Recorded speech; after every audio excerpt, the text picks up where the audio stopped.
So we now have the ability to do mouse and video settings. They're set up so that we can go a little further with them when we get time. But in the last video, I said I was going to make this episode where we worked on functionality so that the settings are actually saved and loaded between sessions, whereas right now it's just saving them for one play. So let me start by quickly introducing myself. Insomnia from Unreal Tech, a division of Blender Tech, and welcome to the fourth video in the custom saved game settings for Unreal Engine 4 project series. Today's video should introduce more about the save game class and hopefully is a quick one. With that said, open our project. We're working in 4.8.1. So with that done, remember our motto, create your way, and let's get to it. The first thing I want to touch on is in the widgets under our settings main widget. I want to create an actual bar for apply, OK, and cancel, so that if you were to hit OK, it would save the settings. If you were to hit and close the window, if you were to hit apply, it would just save the settings and leave the window open. And if you were to hit cancel, it would ignore any changes and then it would close. So let's start with that. So I believe we will have to go to this size box down here that surrounds the entire background area, which has the border for the color, which has the widget switcher inside of it for the widgets that it switches between. We won't delete the apply button, but in that size box we will have to, that is inside of a vertical box, so we're working vertically, so we will just have to simply add another size box. So we'll add another size box into this vertical box, and that should give us one at the bottom. Yep, perfect.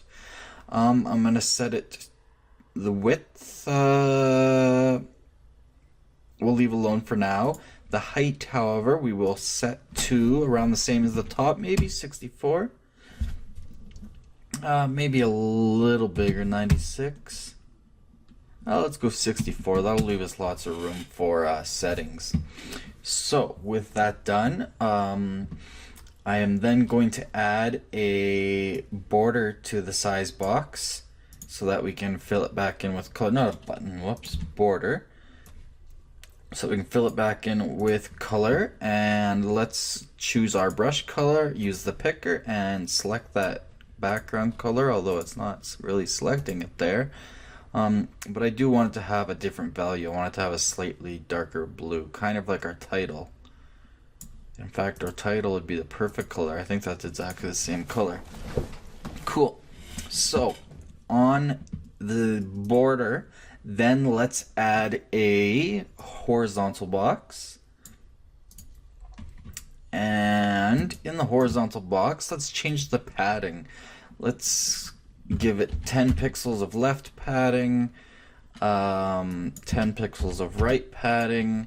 Let's give it 4 pixels of top padding and 4 pixels of bottom padding. Actually, let's go 4 and 6 on the top. That'll save us from, it'll just, that way we won't throw so many spacers in, and it gives us a little bit of room to work with there. So then let's drag some buttons into it. So make sure this is going into the horizontal box. 1 and 2 and 3, and let's set those to fill.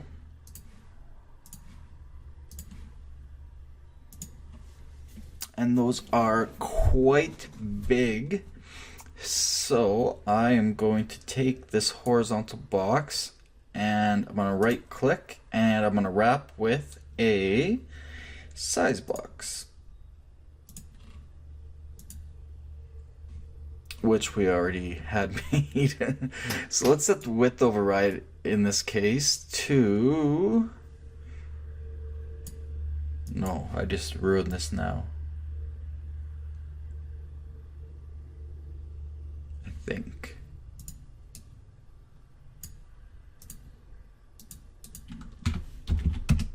Yeah, undo that. We want to take the size box we have and give it a, oh, no, it's still there.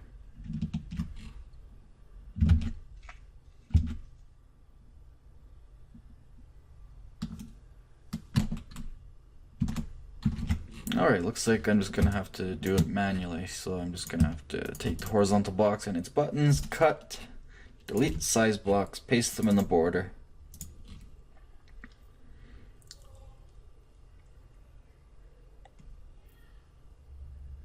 And it looks like I will have to add a horizontal box first, and then paste. Just turned into a mess, of course. Delete that button, and this horizontal box we can move somewhere else, and that should fix it. No. Great. Take that and drag it onto the border. There we go. Okay, now we can delete that horizontal box. Take the size box, we'll give it a width override of, and set it to fill. No, that's not going to do it either. We will need to size the size, well, should be able to just size the horizontal box, so I'm going to cut that again and add another size box. Set, I'll paste in there. Okay, we'll just redo that then. So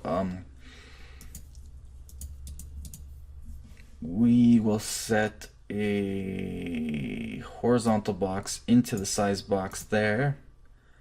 There we go, and we'll set its width override to, let's see, let's try like 300-ish.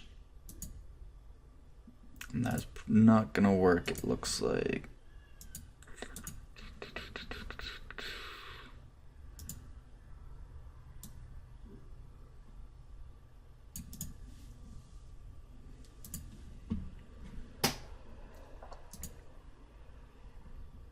So instead we'll delete the border. So just have the size box, and we will start with a horizontal box, yes. And inside that horizontal box we will add a border,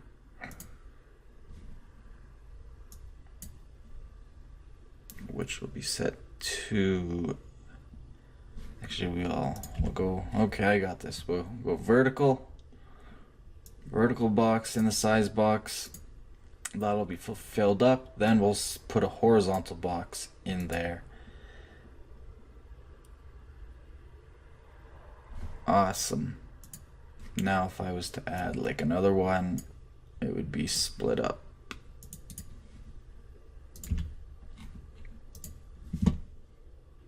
Let's see, horizontal box in there. Yeah, perfect.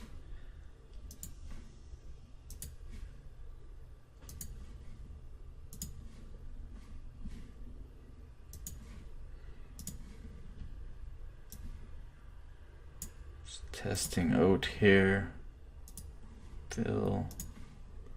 Fill half and half. Okay, cool. So yeah, that'll work. So delete these horizontal boxes. So we just have the vertical box. We want to add a border, and we want that to fill. We'll set that color back. Then we want a horizontal box inside the border. And then we want another horizontal box inside of it, followed by another horizontal box inside of it. Actually, we'll go border, size box, horizontal box in the size box, so that's 1, 2, 3 in a hierarchy, and then we'll give a width override to the first one. Actually, that one will be infinite. However, we'll then take the horizontal box, we will give it another size box, which will be filled with a horizontal box. And that will have a width override. There we go. Okay, so now we can put our OK and apply in there. So we will add buttons into the horizontal box. Again, 1, 2, 3, fill, fill, and fill. Go back to the horizontal box. We want left padding, let's go 32. And top padding 6 and bottom padding 4. Alright, cool. And then we'll get some spacers in between each of those. So 2 spacers in total. We're using the padding for spacing on the left there, and we'll set those to about an X of 10, 16. We'll go 16. I like that. Cool. And then we'll add text blocks onto the buttons. And we'll call the first one OK. We'll set that to black as well. We'll give it a shadow. And I'm going to do the same as before. I'm actually just going to copy that text. I'm running out of room here. Should move my hierarchy somewhere else, like over here. That wouldn't work so well though, would it? Although if I move this panel here, that could work. Alright, so I'm going to take the text and copy it into each button. So that we have the black and shadow. This one will be apply. Just like Windows, this one will be cancel. Cool. So now we can just simply take our apply button, not the text, and do an on-clicked event. Let's first call it button OK. Let's actually just, while we're at it, take this button, button apply, not apply.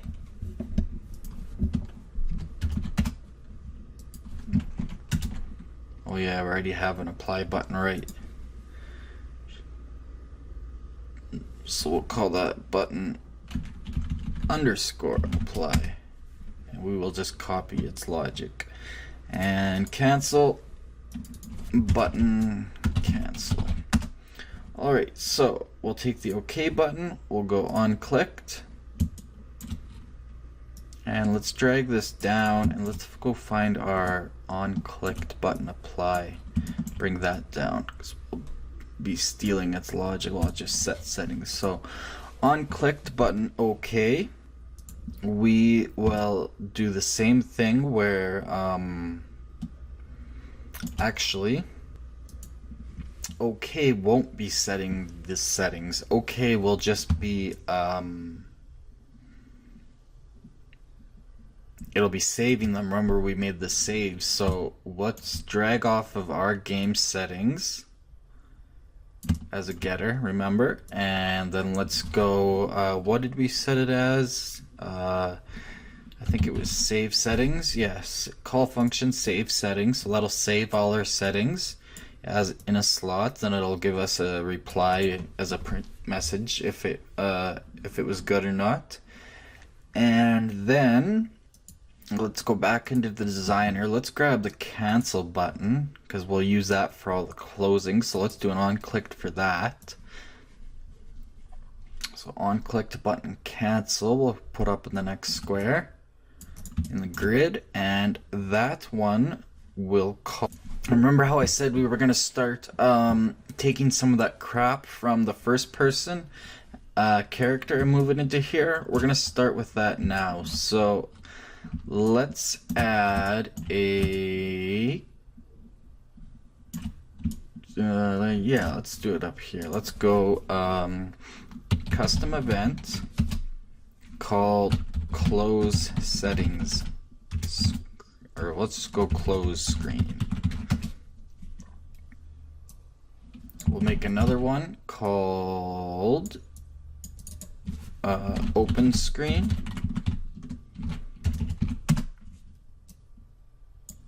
And these will be easily callable. Now we can make some simple variables. A boolean called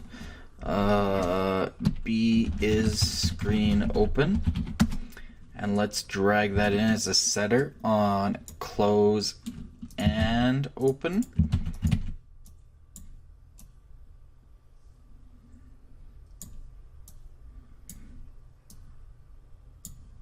And then set them obviously appropriately. And then again, we can do the same thing. We can get player controller. In fact, whatever, we'll just make a quick set show mouse cursor.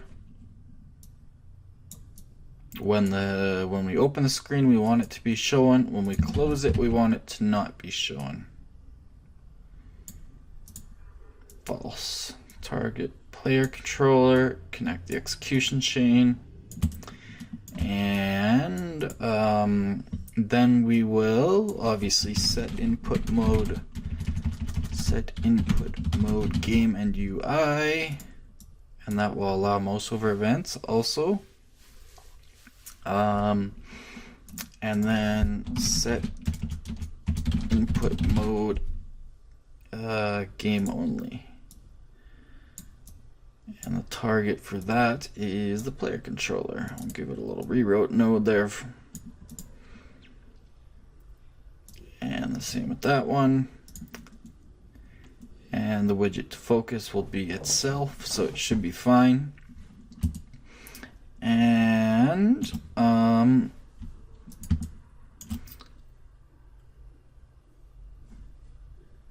when we close it, we want to make sure, well, let's create an event dispatcher so that we can basically send a message that it's been opened or closed. Let's call this screen closed. And so this is used to send messages about the screen being opened or closed. And then we will simply call screen closed.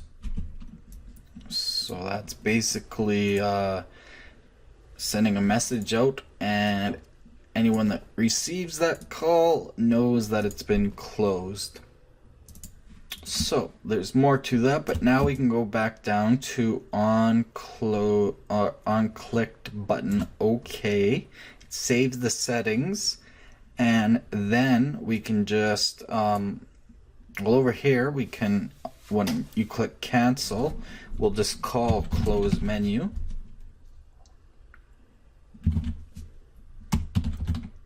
Close screen, whatever the heck I named it.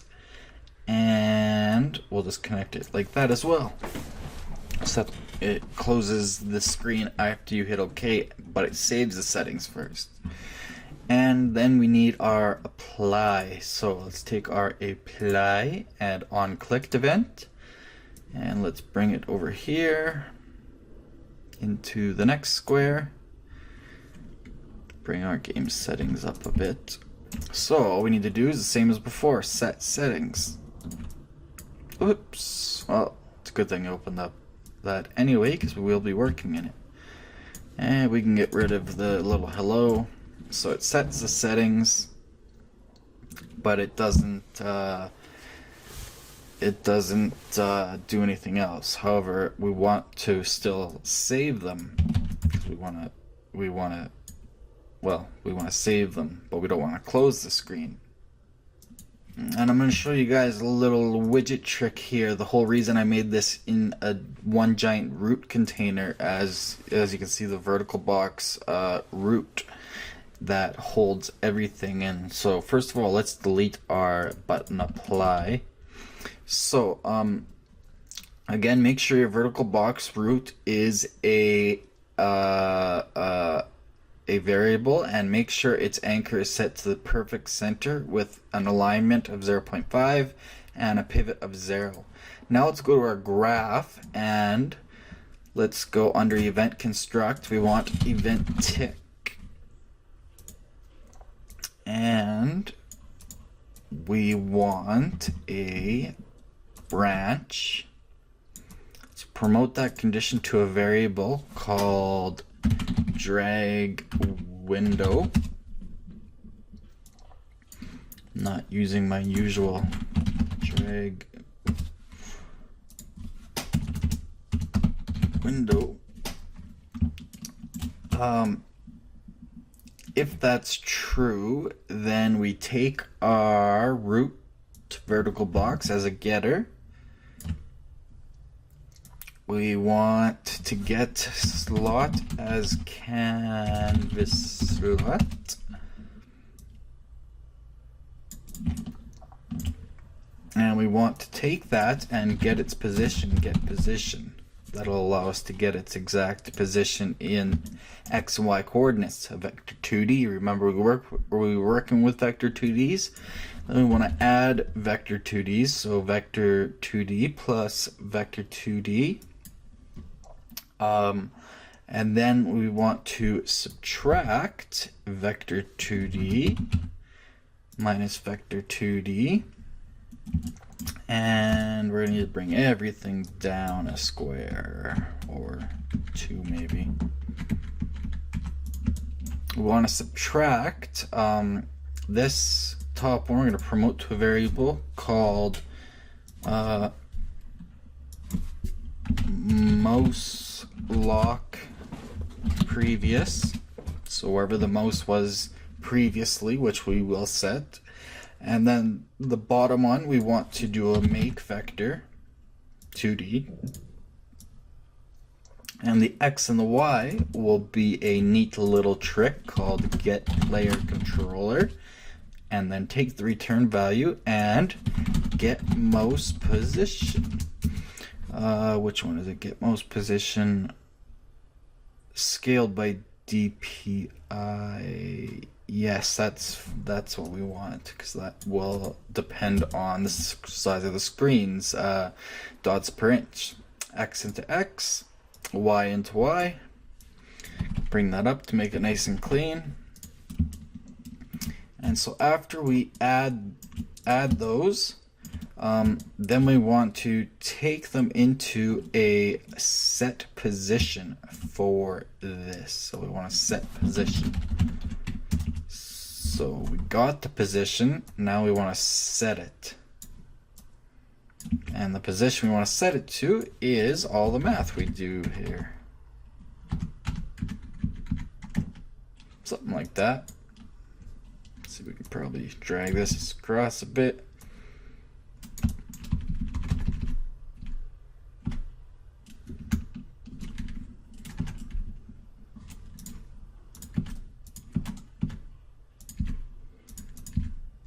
Alright, I'll give that a little rewrote. Bring that down, there we go, perfect. Alright, cool. And after that, we want to simply set mouse location previous. And what do we want to set it to? We want to set it to wherever our mouse was previously. Give it a little rewrote. Give it a little rewrite. Something like that. Let's compile. Save target. Oh yes, save settings. That's gonna need to go into game settings. So we'll give that a little rewrote to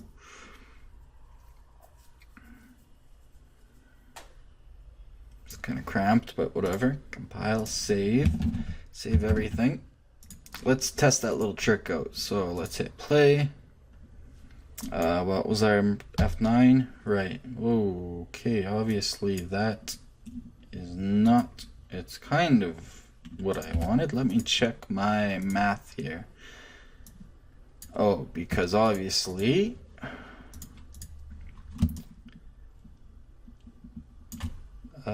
I accidentally set drag window to true by default. So compile and save. Now when we hit play and F9, that's only true when we drag the container. Which needs to be when we actually touch it. So what we need to do to set that up is go into our widget settings made, go into the designer, choose this block up here, the actual title bar. There we go. The border. And we have these events here. Oh, it's hard to read, but on mouse button down, on mouse button up. So we want to bind those. So let's bind on mouse button, what is this? Down, bind, create binding. And so on mouse button down 0. And so let's call it drag window mouse down. And all we need to do there is a few things. So when we click on that, obviously we want to set drag window to true. And then we want to set input mode to UI only. That way we don't accidentally click on things in game. Target is get player controller. Widget to focus will be itself, and off of that we again want to get mouse position scaled by dots per inch, and we want to make a vector 2D off, well, not off of there. We want to set previous mouse position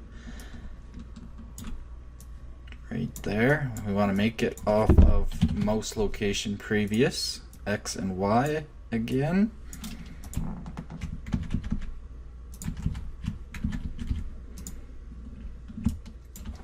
And then we can finally return. And it won't be getting an event reply structure. That's used more for drag and drop.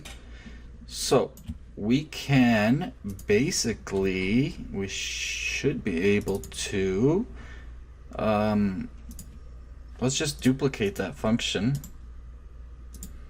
and just call it drag window mouse up. And in that function we will set drag window to false, and then we will set it back to game and UI. So set input mode game and UI. Put the connection in there. And we don't need the previous location because we're letting go, and then just return. So compile, go into the designer, and we have that one bound. Now just select the binding for the other one and do that one for up. Compile, save everything, play, F9. Now when we grab that border,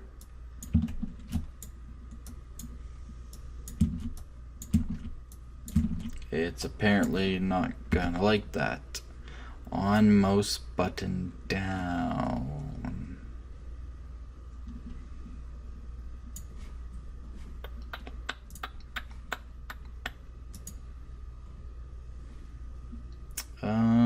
That is most likely because of our settings on the first person character, so that we will get back to that once we finish all of that.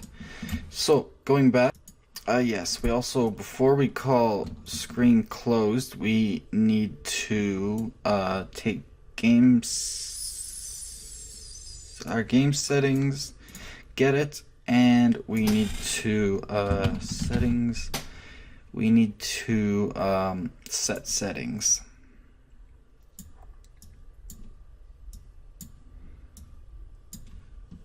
Alrighty. And in when it opens, we'll also need to refresh all the settings. So first we need to go into our mouse keyboard. We'll go there, we'll go to the graph. And let's make a new function called refresh mouse keyboard settings. And we want to take in our game settings as a getter, and we want to get sense for horizontal, get sense for vertical,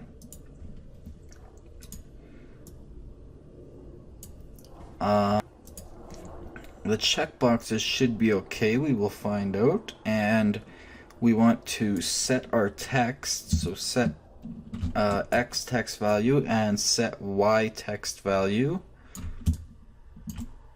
And we want to set the slider value as well. Oops, not get. Set X and set Y.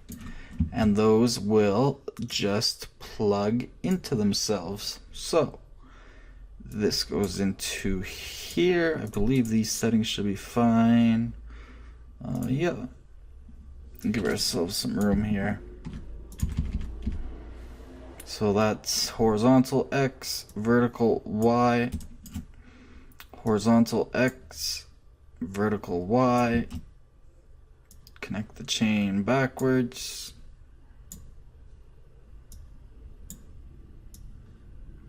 Perfect. Compile and save, and we may be calling that function to refresh it at other times too. So we can save that.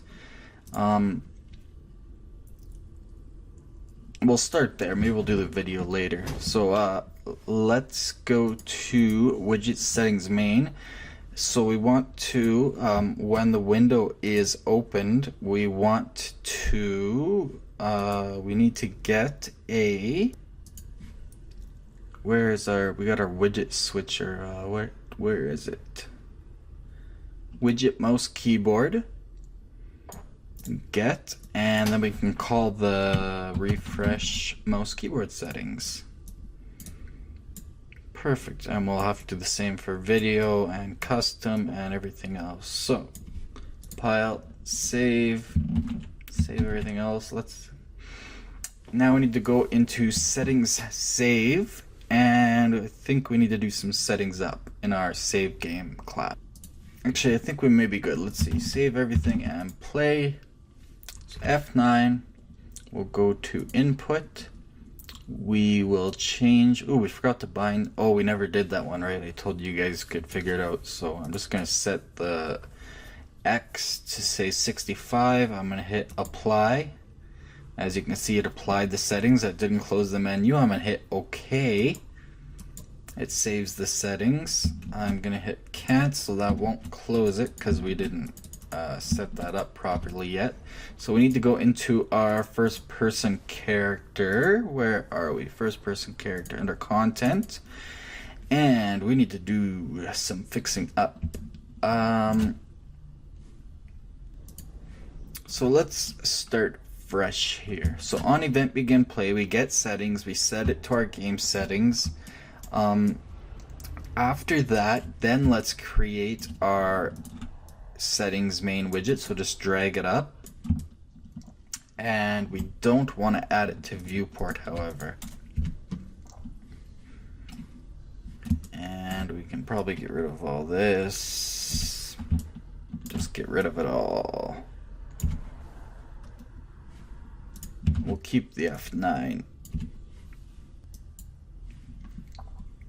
So, what we can do is, this is gonna get really long, so let's actually take this and this and this over, bring event play over, move those over some more. Let's do a sequence. Hold down S and click. Sequence 0 will be that. Make a nice clean setup here, and then 1 we will actually add it to the viewport. So let's just copy this, copy paste, and then we want to promote it to a variable. We'll call it our settings screen. Actually, settings widget, or just W settings. And we will go off that and add to viewport.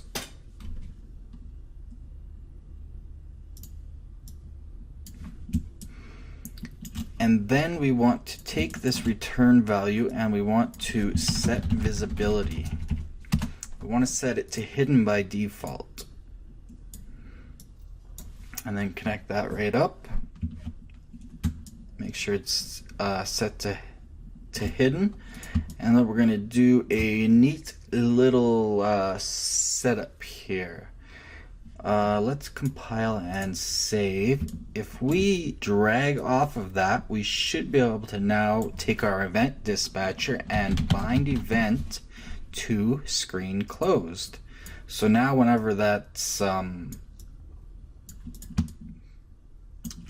whenever an event happens, it calls the other. So that event will be a custom event. Custom event called menu closed event, which will consist of simply set game paused to false, because what we're going to do is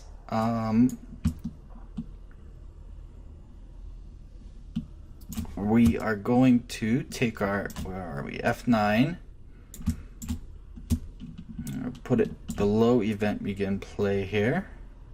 We'll put F9, we're going to also do escape, and you can replace these with input actions, obviously, to be more professional, but I'm going for speed. We want a branch, and we want each of the press to go into there, and we want to grab our widget settings as a getter, and we want to get is screen open, get B is screen open as our condition.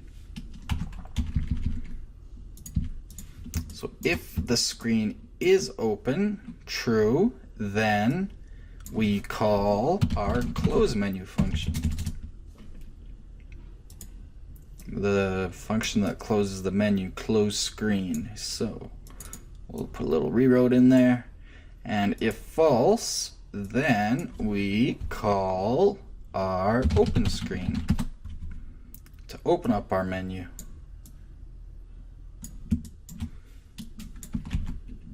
Something like that. Awesome. And when we open it, we set game paused. You could do this in the widget too if you wanted, but this way we get to bind that event and then we unpause it, but we want to set that one to paused.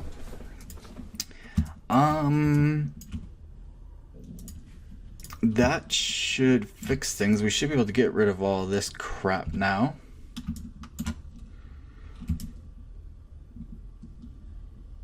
Yeah. Alright, so we can is car frozen? Perfect. Alright, let's compile and save that. Let's test it out. Play. F9, as you can see, it pauses the game, but it doesn't bring up our menu. That's because it's set to hidden. We need to set it to visible. Where would we do that? Back in, again, remember, we want this to be as flexible as possible. We want as little as much in our character so that this can be applied to any project. You could migrate it straight out. Before we refresh and set settings, let's move all those over and kill the execution chains. We want to set visibility when these are called, the open and close screen.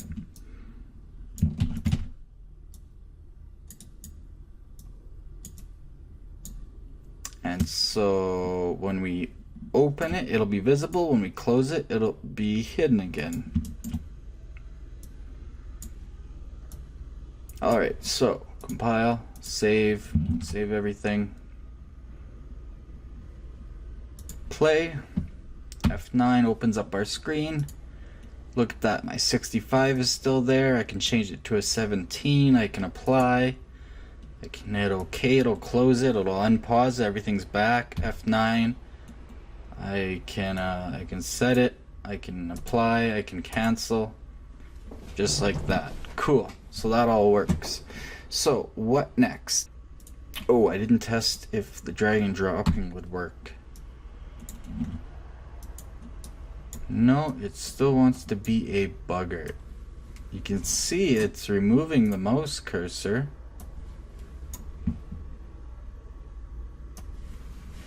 Maybe my math is off. I don't know what's going on there exactly. I will have to look into that. Very, very odd indeed. Alright, so what I found out is I selected this bar down here, the border, and I set the events just the same, and when I compile and play and open it up, the top one does not work, but the bottom one does just fine. Very interesting. So we might have to do a little bit of hackish to that for now, but at least you know how that works. So anyways, what can we get to really quickly? Because now our settings are actually getting saved and loaded in between sessions. We have our mouse and keyboard. We could go into some more video settings. Might as well get started with audio, I guess. So let's right click, user interface, widget, because that'll be the most in-depth. And once we're through audio, then we can get to some custom game settings. So widget, audio. And again, we are going to follow the same kind of setup as we have been. So we want to delete the canvas panel, obviously. And we want to put a vertical box followed by a size box. Size box. Setting that, of course, of a width of 800 and a height of 600. And then the vertical box, the size box set to fill. Perfect. After that, we will add a horizontal box into the size box.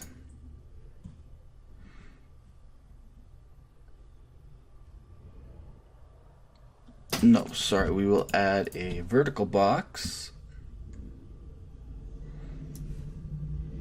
We want these to be vertical, and then a horizontal box. And we will put a size box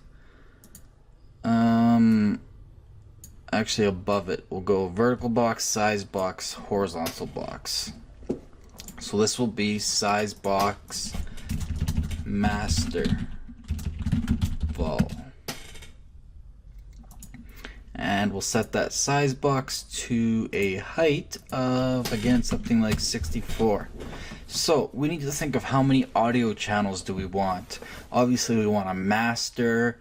You would want something like sound effects, voices for like voiceovers and dialogue. You would want music, possibly background music, and like regular music, ambience. There's all sorts of channels. So we'll go with just some of the main ones, and you could obviously add your own. So we'll have our master, and we will set that up by starting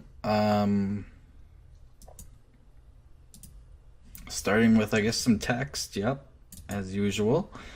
And we will set that to vertically align center.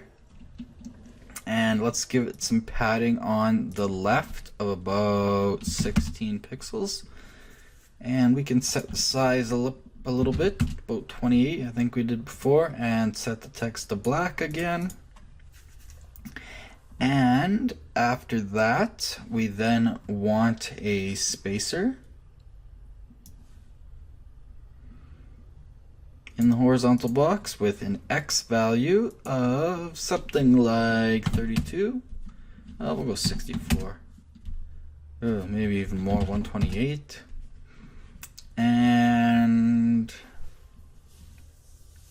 then let's add a slider in again into the horizontal box. And after that, let's add another spacer so that we can set it to the size we want. So let's put a spacer in the horizontal box. Let's set its X to something like 128. And then let's set the slider to, where are you, fill. Perfect. All right. And in here we're gonna need to display our audio somewhere, our actual volume. So first of all, let's set this to master. And after the I should have done this to have them all the same size. Oh well, we'll just line it up by hand. Anyways, let's add in I guess we can do it the same as before, an editable text box in there, in between the spacer and slider. And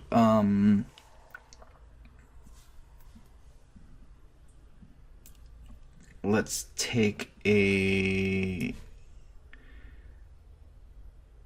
border before that and put the editable text box on top of that, and we'll set that to fill. No, we'll set that to auto. We will simply just set the text, and we'll set it to something like 0.1234, and we'll set the text to something bigger, like 18, I think we've been using. Go back and forth to refresh it, and we want that to be centered vertically. Alrighty, so that will be that. We can call that editable text master vol. That will be a variable. Then let's just take this size box here, size box master volume. Let's copy and paste into the vertical box. Let's put a spacer between those. So grab a spacer, throw it between those two, collapse that one, take the spacer, give it a Y of about 7.5 or so. Yeah, that would look a lot better if we had a rounded image to use, but I don't have the time for that to show you guys. Obviously, you can figure that out on your own. This one would be something like maybe music is pretty popular. And then we'll need to change the size of this to line up something around 143, 142, something like that. And we will copy and paste again. This is size box music. So take the spacer in that size box, copy and paste it into the vertical box. Bring the spacer up. Actually, put a spacer below it too. I'll make our job easier. And we could have something like size box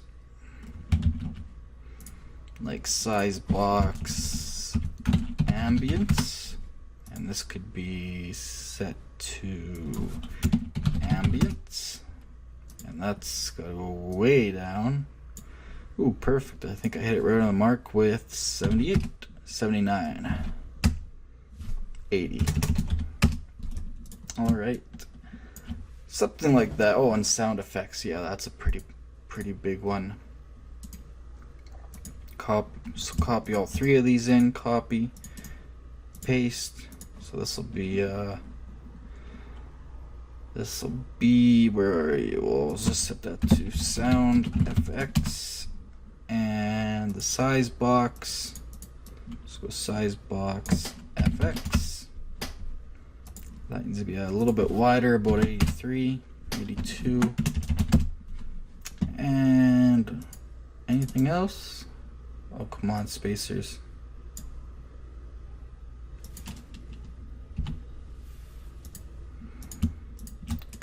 Probably go with dialogue as well.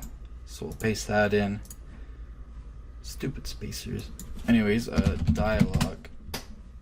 Set this over 137. And this spacer needs to be deleted. And so is that one. Perfect. I like the way that sits. Although that could use some spacing in there. Maybe throw a spacer in between all those. That would take too much time right now. But you can see obviously how that goes right on the edge of it. So what we need to do in this one, we'll see if we have time. The first, as always, is of course on event construct. We get settings,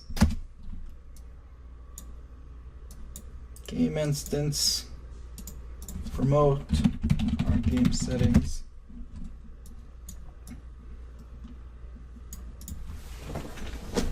and we will want to do the same as the mouse. We'll need to refresh. So let's create a function called refresh audio settings.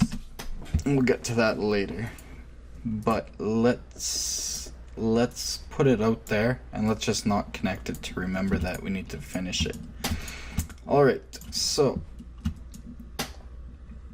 what we need to do is there's a lot to this one because we need to do for every single slider, but we'll start with one and see if we can't make it easy. So we'll start with a master.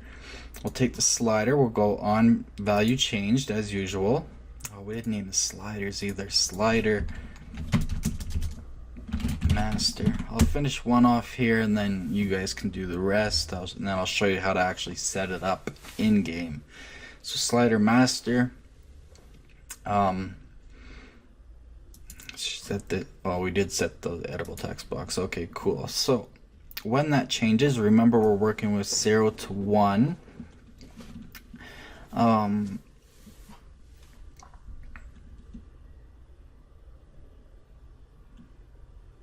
So what we want to do is, how will we do this? I want to go into game settings. So our save game, and we need some float values. So one will be master. We'll go vol multi master. So are we multiplying it by 0 or are we multiplying it by 1? 0 to 1, just like the slider, right? We'll have to do a little bit of math there, and that'll be a float. And let's duplicate that. Vol multi music, duplicate, ambience, duplicate, ambience, what else was there? Dialogue,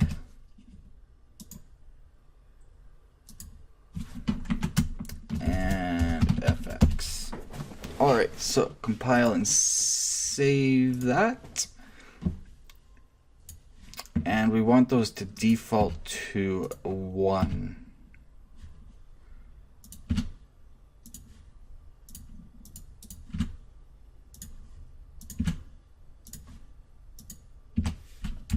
Now, those will be multipliers. We also, now the master we don't need to worry about, that's just an overall, but we'll also need just simple vol music,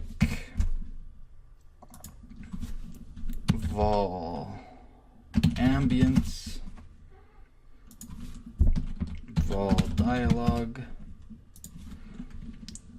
vol FX. So this will allow us to actually get the value after to apply. So those can remain at 0 since they will change according to the sliders. So on slider changed, slider master volume, we can go ahead and we will get our game settings. So we'll drag that, whoops, where am I going here? We'll drag that in as a getter, and we want to set vol multi-master. No, we want to get vol multi-master. So the multiplier for the master. And then we also, remember, need to create values. So what am I going to do to make this fast? I've got an idea. Let's make a function. Yeah, let's make a function called change vol settings. Let's give it some input and output. Input, we will take in a float of our saved setting, or our saved value,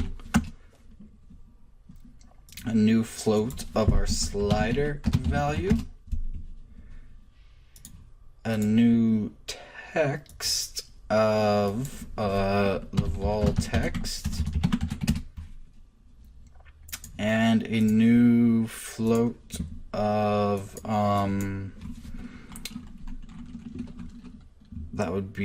that's our text, new vol.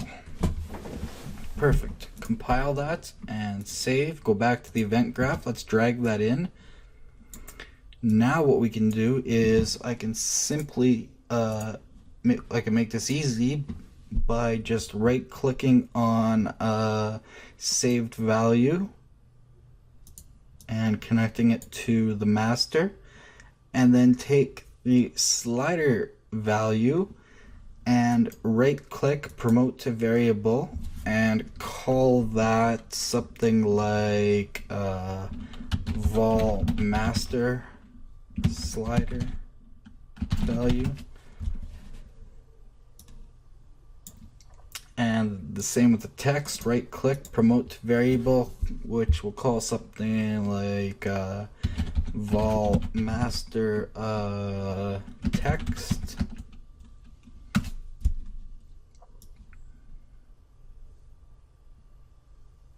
And the new volume will be the value. Perfect. So then we can just connect that up to that. What else? We also want to take our function and we want everything except for the input to pass by reference.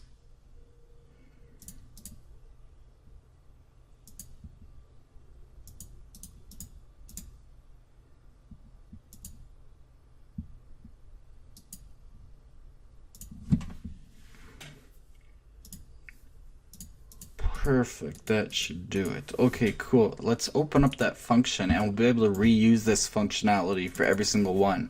Instead of going for all of them, we can reuse the functionality. So what we want to do is, since we're using references, let's start with a set float ref.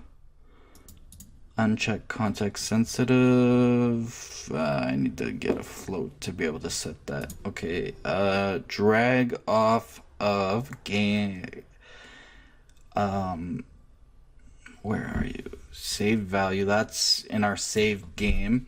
So set float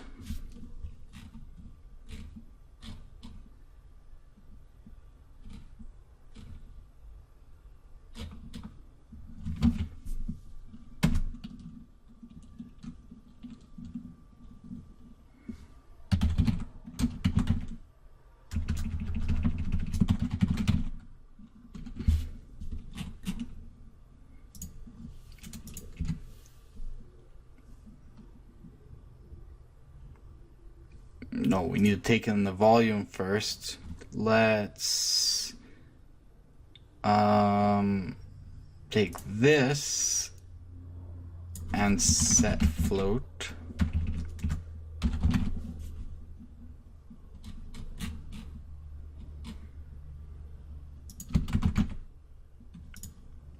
Okay, why can I not think?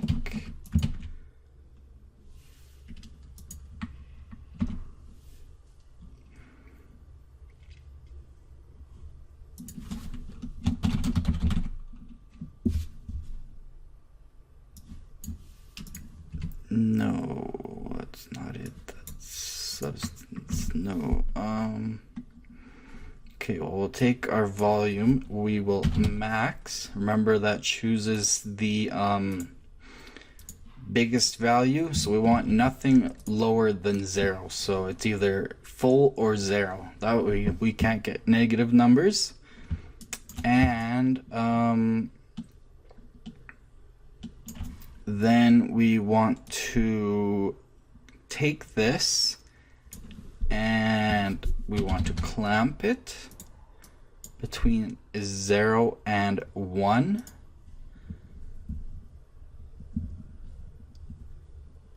And after that, then we can set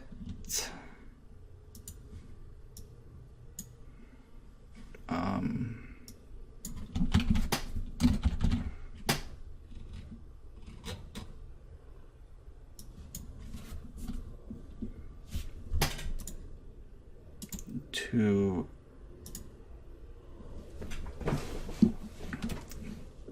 probably promote those. Let's see if I can just cheat. You need a reference, but I don't know why they are not showing up.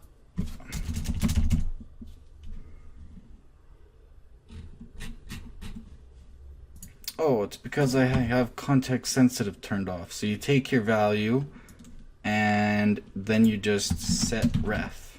Right, okay, perfect. So the first one we're going to set is our save value, which will get this value. And then the slider set ref.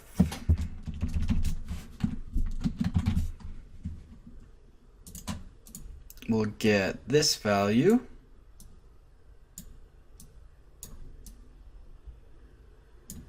Make it somewhat clean.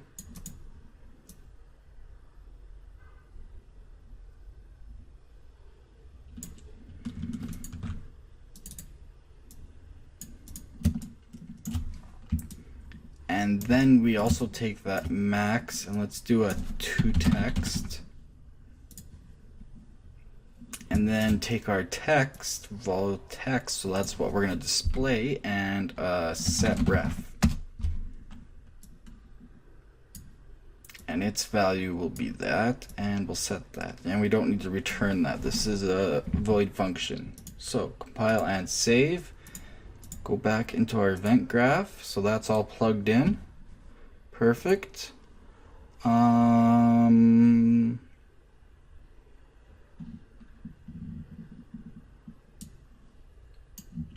That should be good. And then afterwards, we'll need to take our settings again, rewrote, and we'll need to make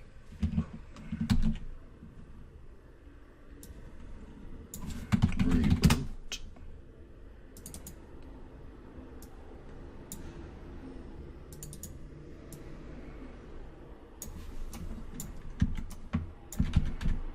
We'll need to make a function to update our sound volume in game. So to do update sounds in game.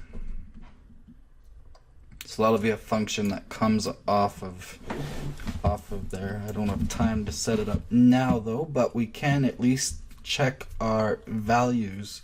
So if we go into the designer, we set this value, the master, to, we take the text and bind it to vol master text. We take the slider, we bind it to vol master slider value, compile, save. Oh, I actually made that new variable. Can delete that. Compile, save, make sure everything's saved, play. Looks like I'm gonna get a crash. Okay, I did indeed. So, play, F9, and we never added our audio, so let's go into our widgets, our main, and this is what I love widget switchers, is all we need to do now is take audio and drag it in as number 3. And we need to make a button for it really quickly, so we'll take our button size box input root, copy, and let's paste that into vertical box buttons. And we need to copy that spacer and paste it in there as well, and drag it up above the size box input, and this one is audio. And when this button is clicked, button audio, we set it to 0, 1, 2. So on clicked plus, where's our widget switcher?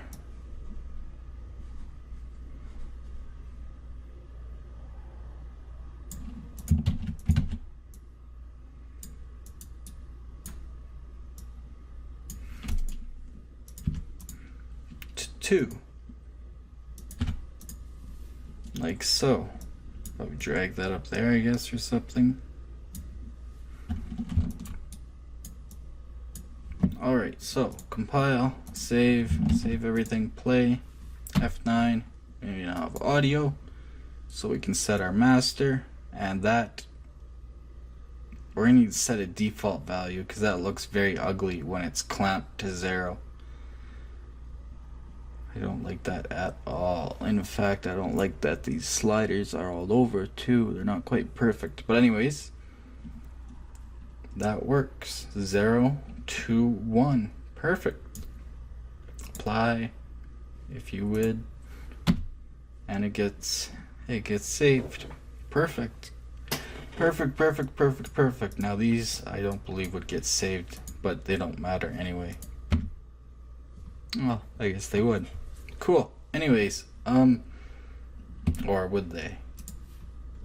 In game possibly, but no, not. Oh, yeah, that's why we have to do set settings and save settings. So we will get to that in the next video, and we will also set up a new folder. Let's call this audio. This, like I said, this is the more in-depth one. Let's set this to green. Right click, go under sounds, and we're gonna need some sound classes. Master. We're gonna need sounds. We're gonna need a sound cue to play with, so just test cue. We'll need an enum called sound classes underscore sound class is, and save that so that file doesn't get lost, or that folder doesn't get lost. But yeah, we'll get to audio in the next one. That'll be the most in-depth and also the coolest effect, at least until we get into anti-aliasing and shadows and stuff. But anyway, and custom stuff. But thanks again for watching another episode from the team here at Unreal Tech, a division of BlenderTech.com. If you enjoyed this video and learned something, please like it, and don't forget to subscribe for more videos. We're on social media on the links on your screen. If you disliked this video for some reason, please tell us why so we can continually improve our videos based on your community input. We also take requests, so we'll see you next time. Remember, create your way.